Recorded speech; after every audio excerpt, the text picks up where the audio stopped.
지극히 존귀하며 영원히 거하시며 거룩하다 이름하는 이가 이와 같이 말씀하시되 내가 높고 거룩한 곳에 있으며 또한 통회하고 마음이 겸손한 자와 함께 있나니 이는 겸손한 자의 영을 소생시키며 통회한 자의 마음을 소생시키려 함이라. 내가 영원히 다투지 아니하며 내가 끊임없이 노하지 아니할 것은 내가 지은 그의 영과 혼이 내 앞에서 피곤할까 함이라. 그의 탐심의 죄악으로 말미암아 내가 노하여 그를 쳤으며 또 내 얼굴을 가리고 노하였으나 그가 아직도 패역하여 자기 마음의 길로 걸어가도다. 내가 그의 길을 보았은즉 그를 고쳐줄 것이라.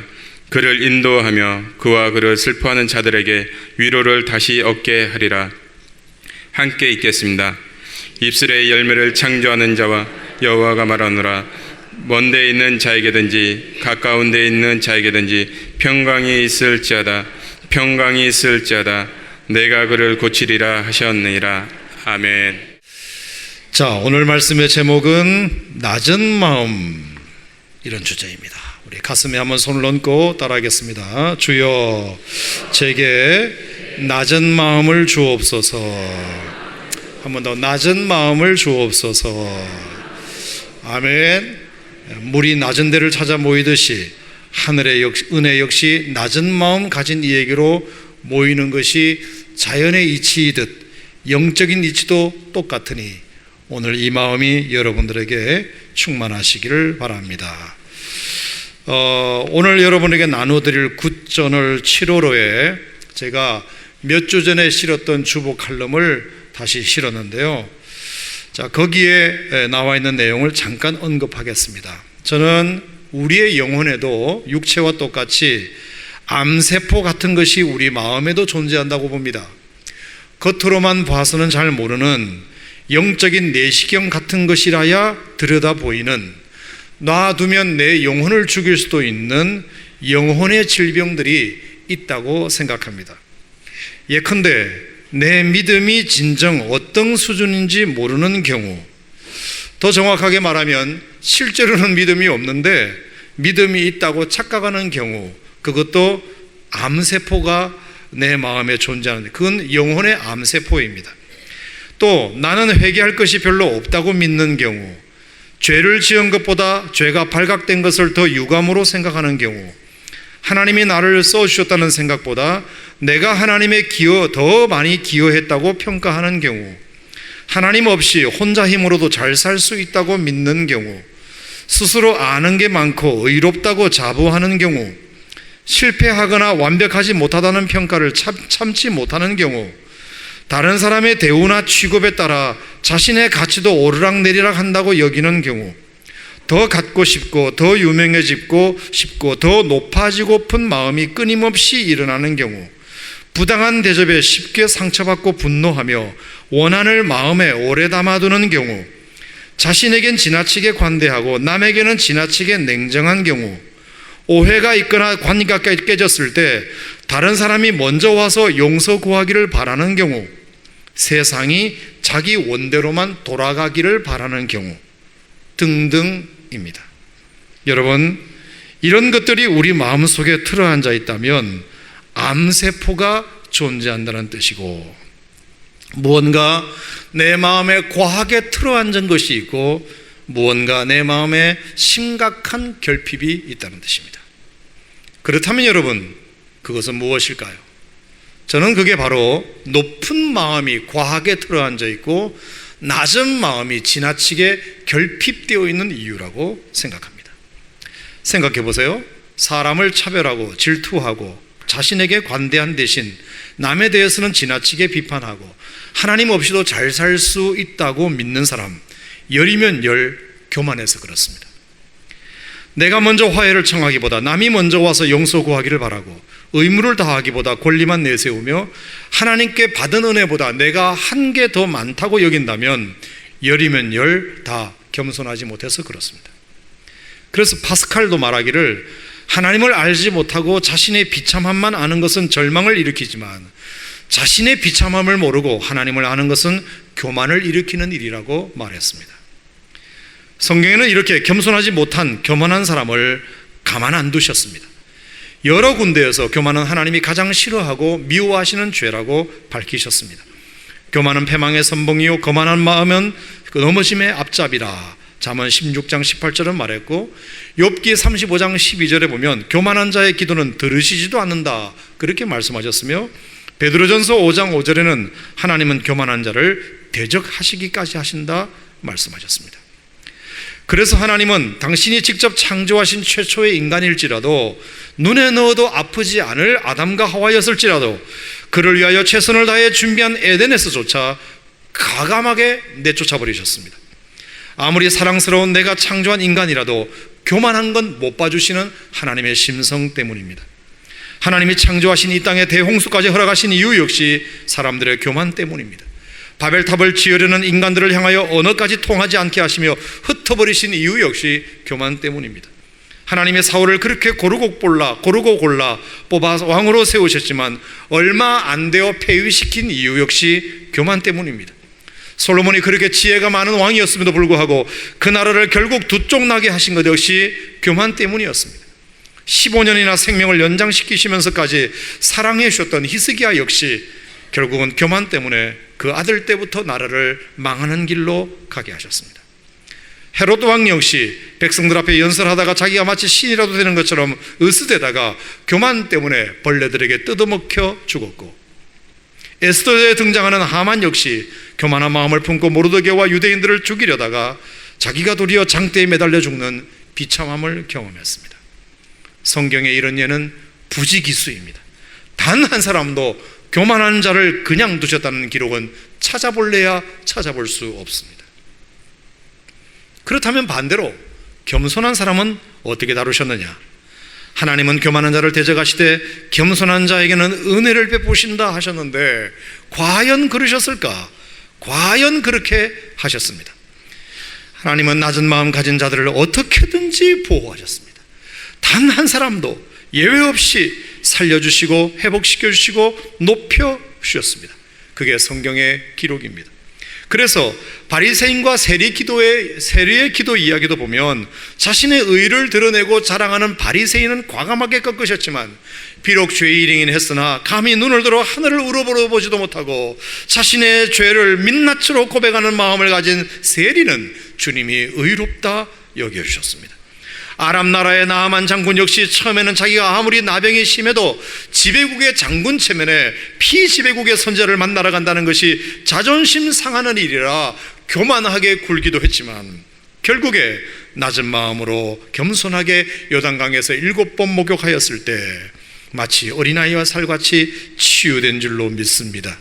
다윗 역시도 나중에는 나라가 태평하고 전쟁마다 승리하니 교만해지고 느슨해져서 장군의 부인을 육체적으로 범하는 죄를 지어서 하마터면 그도 사울처럼 폐위될 위기에 직면했지만, 나단 선자의 책망 앞에 바짝 엎드려 낮은 마음으로 눈물 흘리며 통회하며 자복했더니 하나님이 더 이상 죄를 묻지 않으시고 다시 회복시키셔서 그의 나라를 영원하게 해주신 줄로 믿습니다. 어디뿐일까 여러분? 바울 역시 나는 죄인 중에 괴수이고 만삭되어 나지 못한 자임에도 이렇게 쓰임받게 된 것은 다 하나님의 은혜라며 늘 고백했던 그 낮은 마음으로 인하여 끝까지 하나님 앞에 쓰임받을 수 있었고, 야곱 역시 처음에는 자기가 20년 타향살이하는 동안 부인을 4이나 얻고 자식을 12이나 얻고 수많은 종들에다가 헤아릴 수 없는 곡식들로 거부가 된 것 때문에 잔뜩 교만하여 금이 환영하는 마음으로 고향을 향했지만, 결국 형 에서가 20년이나 지난 지금까지도 여전히 칼을 갈고 자기를 죽이려 하고 있음을 알고서는 결국 야뽕나루에 바짝 엎드려 낮은 마음으로 하나님의 도우심을 구했을 때 물질로도 사람으로도 안 되는 그 해묵은 문제가 단번에 해결될 수 있었으리라 믿습니다. 아멘. 여러분, 이런 얘기는 성경의 부지기수입니다. 결국 창세기부터 요한계시록까지 모든 성경의 스토리를 딱 요약하면 뭐냐? 교만하다가 망한 사람의 이야기, 겸손해서 회복된 이야기. 그 스토리입니다. 교만해서 망한 사람의 이야기, 겸손해서 복받은 사람의 이야기. 이 정도면 성경을 믿는 우리의 삶이 이 둘 중에 어떤 스토리의 주인공이 되어야 하는지는 자명합니다. 자명합니다. 따라합시다. 교만한 자는 대적하시고 겸손한 자에게는 은혜 주신다. 아멘. 따라합시다. 낮은 마음에는 은혜 주신다. 아멘. 여러분, 인간적으로 봐도 교만한 사람은 꼴보기도 싫습니다. 아무리 실력이 많아도 일단 교만을 떠는 사람은 꼴보기도 싫습니다. 하지만 좀 부족해도 겸손한 사람은 품고자 하는 마음이 저절로 생깁니다. 사람도 그런데 하물며 하나님은 말할 것도 없습니다. 자, 그렇다면 오늘 말씀드리고 싶은 것은 뭐냐? 그러면 어떻게 하면 우리가 겸손해질 수 있을까? 어떻게 하면 낮은 마음을 가질 수 있을까? 첫 번째, 소원이 간절하면 낮은 마음을 가질 수 있습니다. 따라합시다. 소원이 간절하면 낮은 마음이 됩니다. 자, 마태복음 15장을 찾겠습니다. 마태복음 15장. 자, 성경을 제가 지난주 연구한 바를 이제 여러분과 함께 나누겠습니다. 마태복음 15장 21절, 22절 말씀.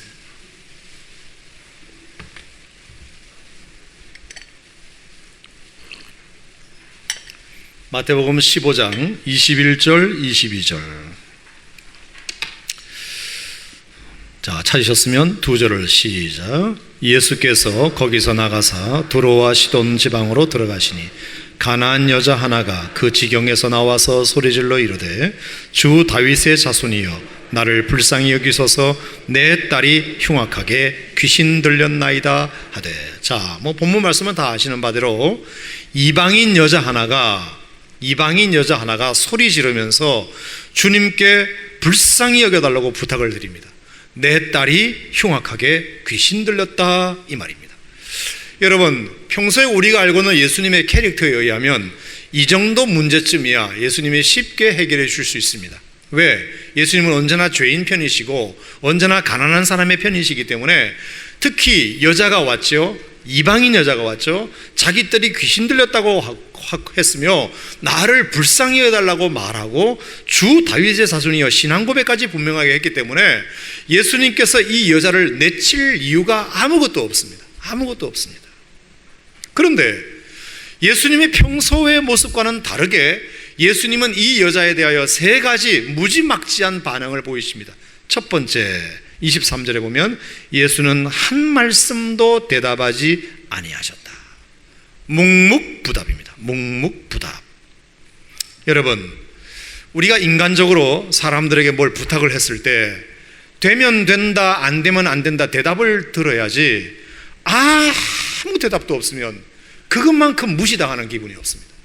답답한 건 둘째치고 무시당하는 기분이 듭니다. 차라리 안 된다라고 말해줬으면 좋겠습니다. 그렇죠? 근데 안 된다라는 말도 안 해주고 그냥 아무 말도 없으면 답답하고 무시당하는 느낌이 듭니다. 제가 학기마다 성적을 아이들 매길 때 B학점, A학점 이렇게 매기면 성적에 이의를 제기하는 학생들이 몇 명이 있습니다. 그러면 이메일을 보내오고 전화를 오고 문자를 오는데, 그러면 제가 일일이 자네는 왜 B학점을 받았는지에 대해서 설명을 해줍니다. 레포트는 이래서 그렇고 중간고사, 기말고사는 이랬고 그래서고 태도가 점수가 이래서 그렇다라고 설명을 해주면 그 설명을 들으면 대부분 어떤 반응을 보이느냐? 그래도 교수님 성적 올려주세요, 이런 반응은 거의 없고요. 대답해 주셔서 감사하대요. 답을 해주셔서 감사하대요. 답을 해주셔서. 이 얘기는 뭐냐 하면, 그런 편지나 이메일을 보내도 답을 잘 안 해주는가 봐.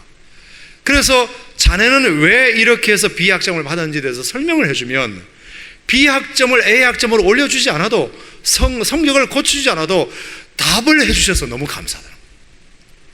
제가 그걸 보고 사람이 뭔가를 이렇게 요구할 때는 꼭 그걸 해달라는 것도 있지만 내가 이렇게 말하는 걸 좀 알아달라는 마음이 더 크구나.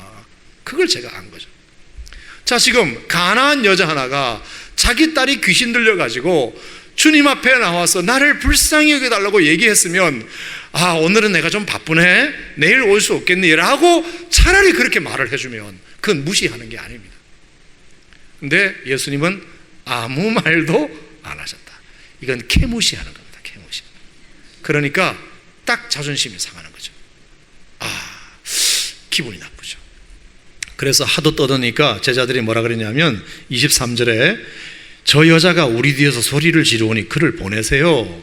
그를 보내소서, 이 말은 빨리 고쳐서 보내주세요, 이런 뜻입니다. 빨리 고쳐서 보내주세요. 예수님 평소에 그거 잘 하시잖아요, 그런 뜻입니다.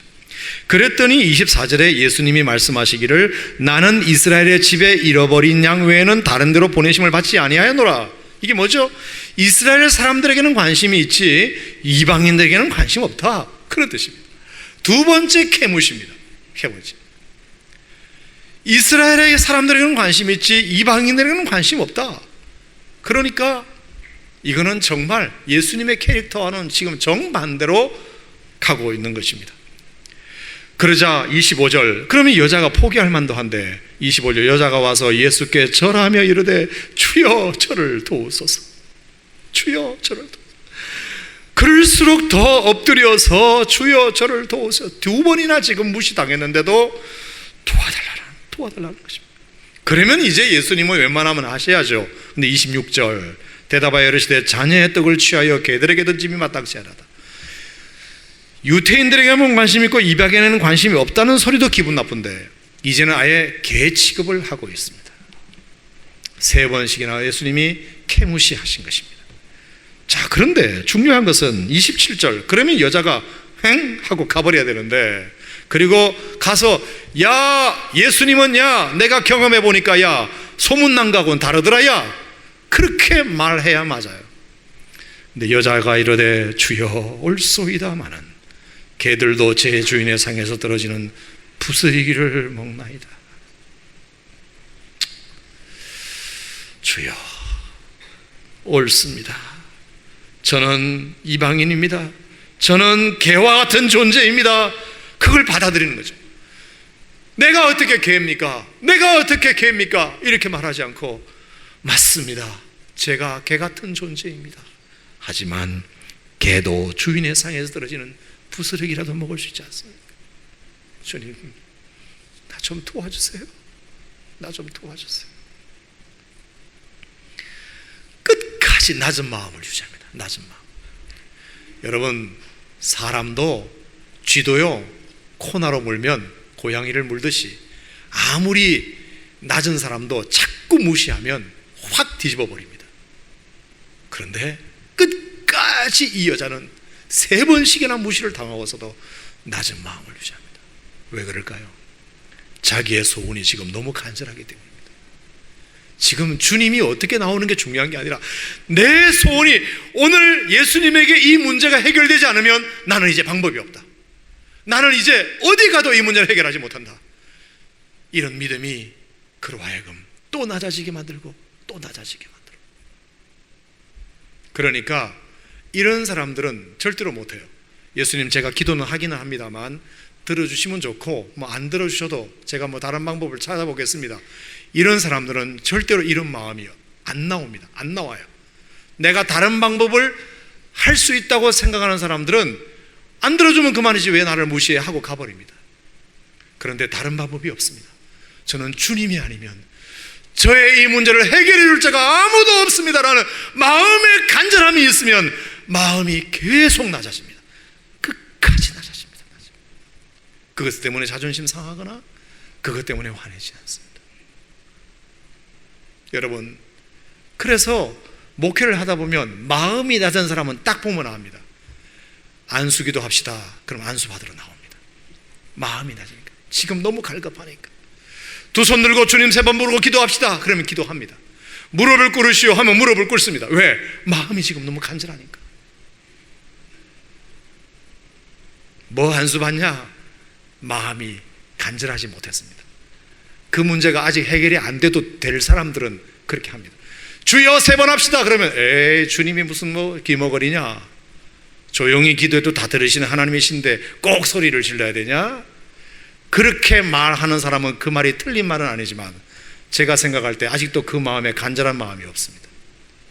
마음이 간절하면 주님이 3번이 아니라 100번이라도 내가 100번이라도 주님을 외쳐서 나의 오늘 이 기도가 응답받을 수 있다면 그렇게 합니다. 그렇게 합니다.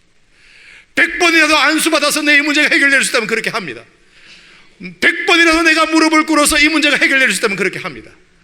낮은 마음은 간절함에서 나옵니다. 간절함에서. 여러분, 주님 앞에 낮은 마음을 가지려면 여러분의 마음에서 온이 간절해야 됩니다. 한 개라도 이것은 하나님만이 해결해 주실다는 믿음을 다 가지면 마음이 겸손해집니다. 간절해집니다. 이 여인처럼 겸손해집니다. 낮아집니다. 아멘. 아멘. 두 번째 낮은 마음은 어디서 나오냐? 은혜를 많이 받은 줄 알면 낮은 마음이 됩니다. 은혜를 따라합시다. 은혜를 많이 받은 줄 알면 낮은 마음이 됩니다. 자, 누가복음 7장으로 가보겠습니다. 누가복음 7장. 누가복음 7장.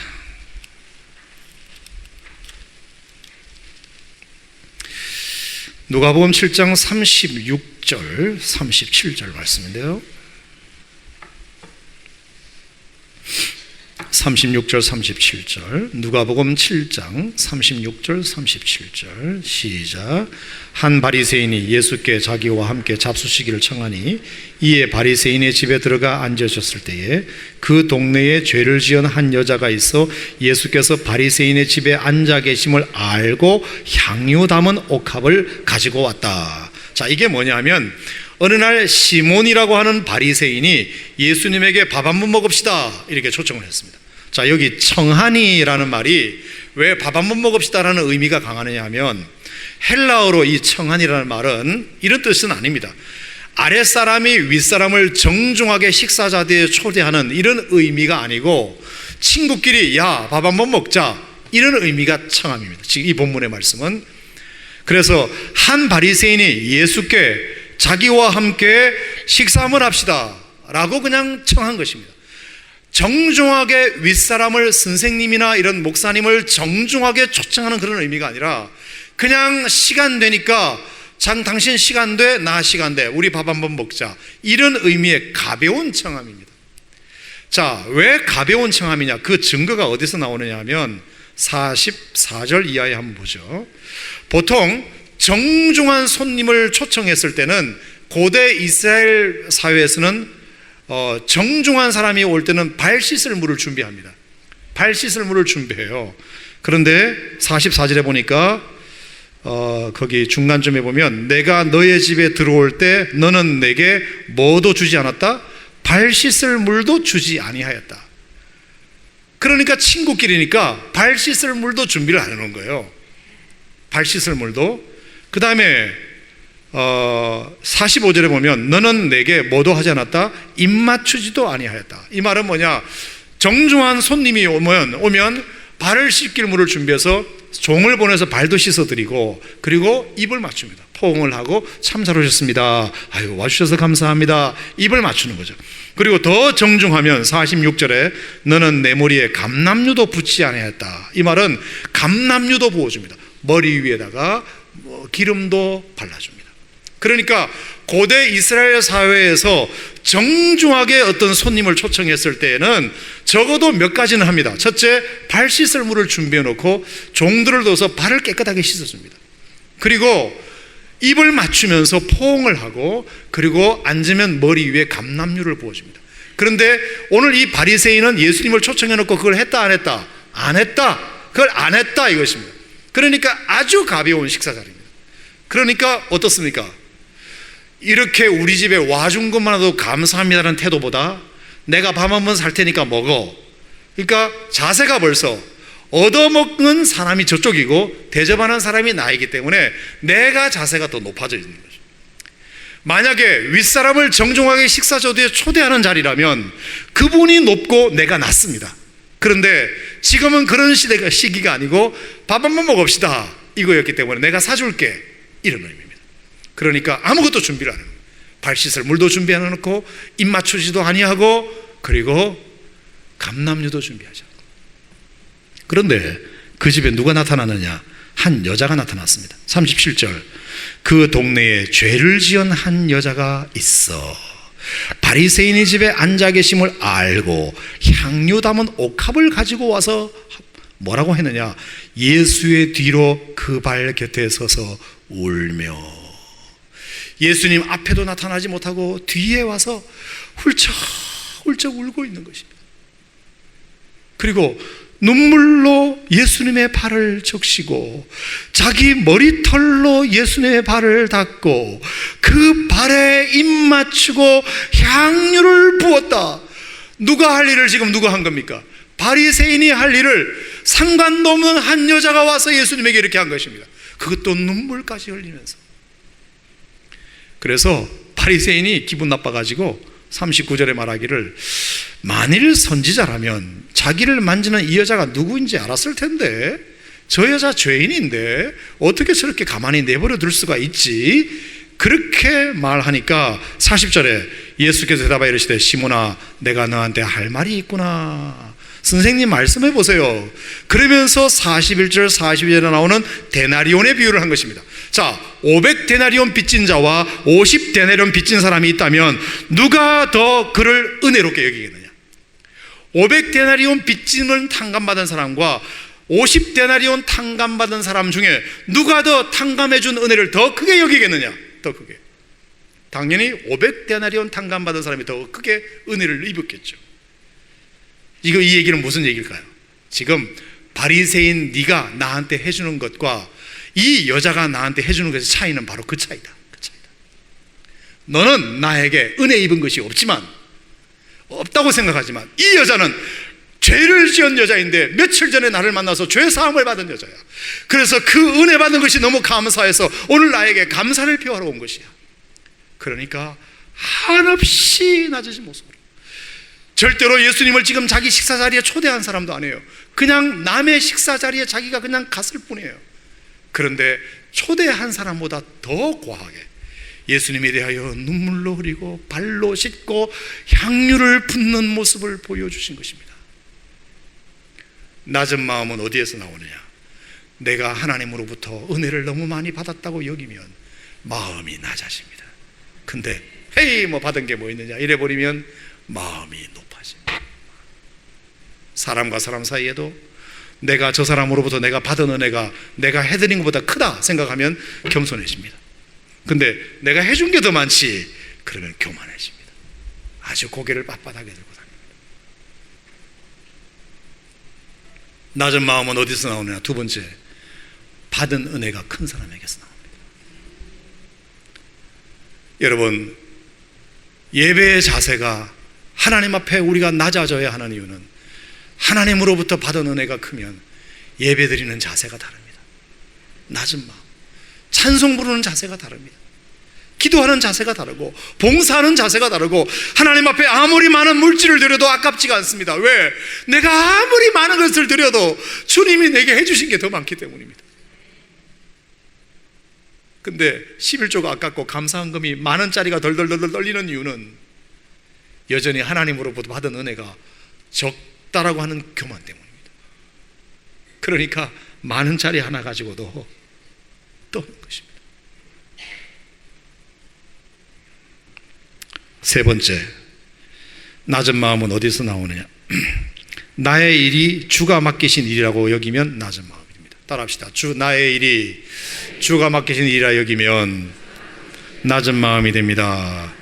자, 이것은 뭐 성경을 찾아볼 필요가 없이 빌립보서 2장 5절에 보면 너희 안에 이 마음을 품으라 곧 그리스도 예수의 마음이니 그는 근본 하나님의 본체시나 하나님과 동등됨을 취할 것으로 여기지 아니하시고 오히려 자기를 비워 종의 형체를 가져 사람들과 같이 되었고 사람의 모양으로 나타나사 자기를 낮추시고 죽기까지 복종하셨으니 곧 십자가에 죽으십니다.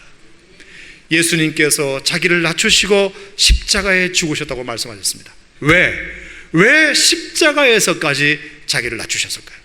자기를 비우고 그리고 종의 형체를 가지고 하나님과 동등됨을 취할 것으로 여기지 아니하시고 사람처럼 되시고 십자가에 왜 그렇게까지 계속 낮아지셨을까요? 지금 내가 하고 있는 일이 나의 일이 아니라 하나님 아버지가 내게 맡기신 일이라는 믿음 때문입니다. 이건 내 일이 아니라 하나님이 내게 맡기신 일을 하기 때문에 나는 낮아져야 된다. 그 일 앞에서, 그 사명 앞에서 낮아지는 것입니다. 왜 우리가 예배 찬양으로 섬기는 일에, 목자 일에, 교사 일에, 장로, 권사, 안수집사의 직분을 감당하는 일에 낮은 마음이어야 될까?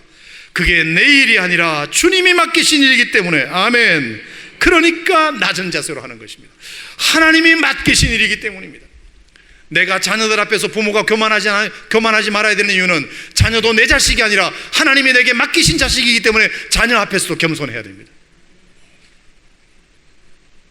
하나님이 내게 사회생활을 만나면 직업을 맡겼다면 그 직업도 내가 선택해서 실력으로 들어간 것이 아니라 하나님이 나에게 벌어먹고 살라고, 하나님이 나에게 꼭 맞는 직업을 주셨다고, 하나님이 주셨다고 생각하면 그 일 앞에서 내가 겸손합니다. 친구를 만나든 사람을 사귀든 저 사람을 하나님이 나에게 맡기신 사람이라고 생각하면 그 사람 앞에서 겸손합니다. 그런데 그렇지 않으면 교만하십니다. 낮은 마음은 어디서 나오느냐? 하나님이 내게 맡기신 것이라고 믿을 때 낮은 마음이 됩니다. 이 마음이 복된 마음입니다. 아멘. 그런 이런 낮은 마음을 가진 자에게 하나님이 어떤 축복을 주실까? 거두절미하고 이사야 57장 15절을 보겠습니다. 이사야 57장 15절. 이사야 57장 15절, 오늘 본문 말씀. 성경에 이런 말씀이 있다니 놀랍고도 놀랍도다. 이사야 57장 15절. 하나님이 이런 마음으로 사는 사람에게 하나님이 특별한 복 한 가지를 주십니다. 자, 57장 15절 시작. 지극히 존귀하며 영원히 거하시며 거룩하다 이름하는 이가 이와 같이 말씀하시되 내가 높고 거룩한 곳에 있으며 또한 통회하고 마음이 겸손한 자와 함께 있나니 이는 겸손한 자의 영을 소생시키며 통회하는 자의 마음을 소생시키려 함이라. 보세요. 여기에 보면 하나님의 주소지가 두 개가 나와요. 하나님의 주소지, 하나님의 어드레스, 하나님이 계시는 곳 두 종류가 나와요. 집이 두 채예요. 첫째는 어디냐? 높고 거룩한 곳에 계시다. 당연하죠. 하나님은 높고 거룩한 곳이 주소지예요. 하나님은 거기 계세요. 거기 계세요. 그런데 또 하나 집이 있으신데 어디냐? 통회하고 마음이 겸손한 자와 함께 있나니. 하나님의 두 번째 주소지는 통회하고 겸손한 자의 마음에 하나님이 계시다. 할렐루야. 하나님의 두 번째 주소지입니다. 자, 그러면 여러분 이 분위기를 딱 봤을 때 하나님이 이 두 집을 왔다 갔다 하시는데 어느 집에 더 오래 계시기를 원하시는 것 같으세요? 높고 거룩한 곳에 혼자서 외롭게 쓸쓸하게 계시기를 좋아하실까? 아니면 통회하고 겸손한 사람들의 마음속에 하나님이 더 오래 있기를 원하시는 것 같습니까? 제가 이렇게 물으면 빨리 대답을 캐치를 하셔요. 하나님은 높고 거룩한 곳에 계신 분이긴 하지만 거기서 재미없게 혼자 계신 분이 아니라 통회하고 겸손한 자와 함께 있기를 훨씬 더 원하신다. 그것이 하나님의 은혜입니다. 낮은 마음을 가진 자에게 주시는 축복입니다. 하나님이 낮은 마음을 가진 자와 함께 해주신다는 축복. 하나님, 이보다 더 큰 축복이 얻었습니다. 그러면서 뭐 하시느냐? 겸손한 자의 영을 소생시키고 통회하는 자의 마음을 소생시키신다. 소생시키신다. 소생시키신다. 살려주신다. 일으켜주신다. 회복시켜주신다. 전진하게 하신다. 부흥을 주신다. 번영을 주신다. 영광받게 하신다. 쓰임받게 하신다. 그런 뜻이죠. 낮은 마음. 그 낮은 마음으로 하나님께 영광 돌리는 여러분이 되셨으면 좋겠습니다. 언제나 주님 앞에 갈 때까지 낮은 마음, 낮은 마음. 아멘. 다 같이 일어나겠습니다. 찬양하겠습니다. 나의 가장